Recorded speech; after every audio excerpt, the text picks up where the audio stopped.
attorney, but I think I have a unique place relative to this question because I can tell you as a member of Los Amigos that in 2000,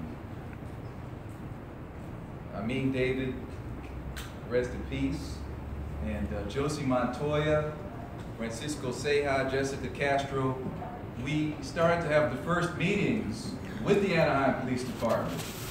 They didn't go well.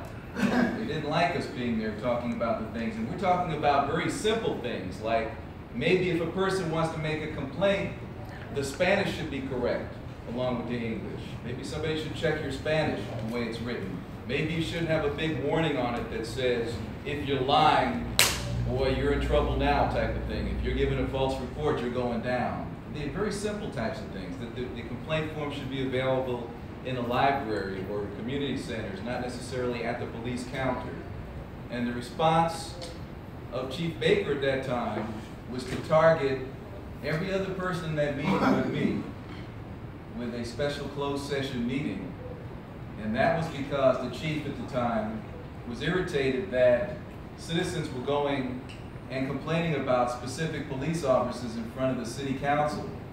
And it ultimately led to a federal civil rights lawsuit that I brought and was ultimately settled. But I'm saying that to give you a context of where you are now. In 2000, that's where it was. It was pretty much a boxing match. So in the course of the 17 years, there's been somewhat of an evolution. And I want to get to the board I served on in San Diego in a minute, but I thought it was important just to say. You really have two different levels happening here. And what happens is different cities put together different models that work for their city. Now, as you know, this Office of Independent Review, the OIR, has a role in looking at policies. And I choose to believe, and I've sued Anaheim 3 times in federal court, so I'm not saying this is just detached observer. But I like to think that if you have somebody that's out there outside the department looking at their policies, then maybe there's a chance the chief and the police managers will incorporate some of those things, and maybe it'll save a life, maybe it'll make a difference in the future.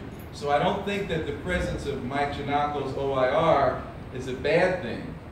I wouldn't say they should just disappear.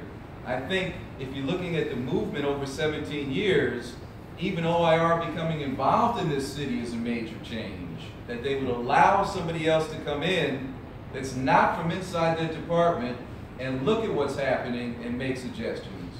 So I think, from my perspective, this is probably a good thing about his presence. As far as the Public Safety Board, that's a very different thing. And I'll tell you a little bit about the one that I served on in San Diego in the mid-90s.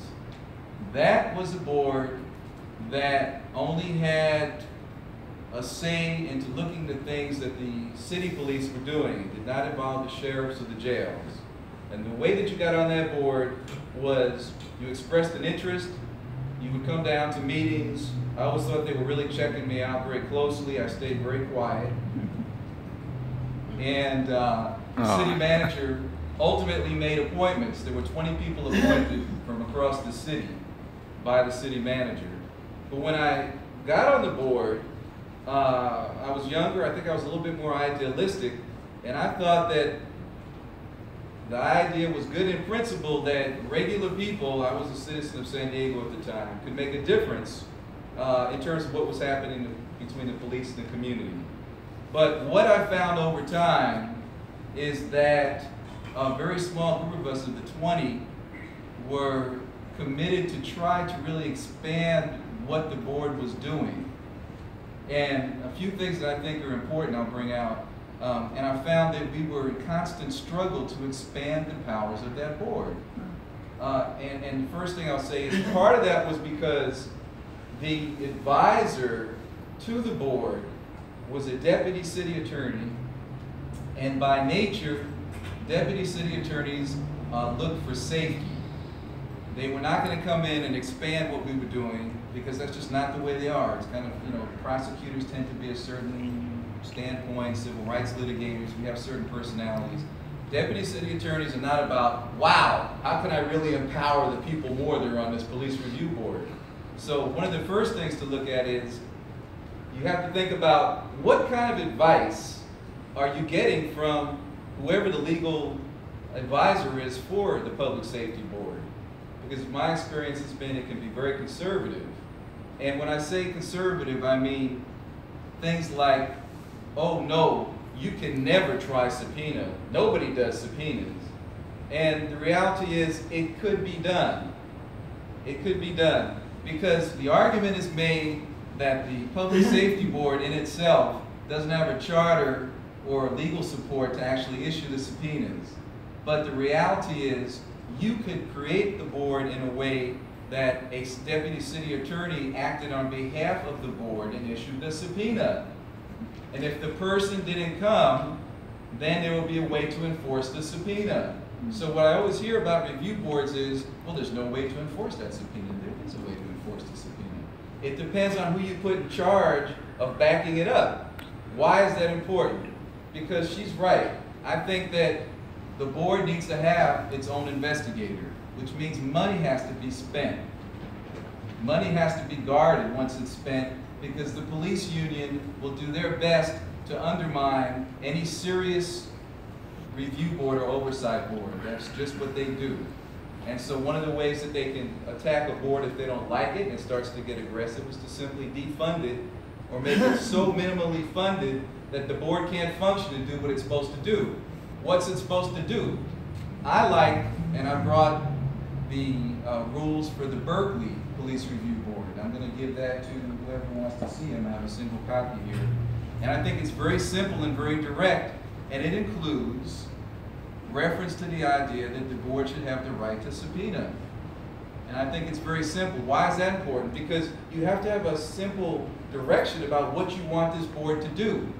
I had the opportunity to read the consultant that did the overview of the board, and it seemed like there was a question amongst the members, the 9 members, about what they really were supposed to be doing. And there's really no reason to have that. It doesn't need to be vague. It doesn't need to be unclear. Who benefits? Who benefits when it's unclear? The police. The police benefit. So this is not just semantics in the way it's written. It's a power thing. So the board, so we move from, basically activists being targeted and having to sue the chief in 2000. We have moved to a different place. But the place now is to say, okay, we're getting traction. This is not at-large elections, it's district by district. People are starting to get political empowerment. The way that that plays out in part is to say, this police review board needs to have specific goals. We're not going to just meet and keep struggling. That should be clear. And then once that's clarified, and it's given subpoena power, and a charter that I like, which is out of Berkeley,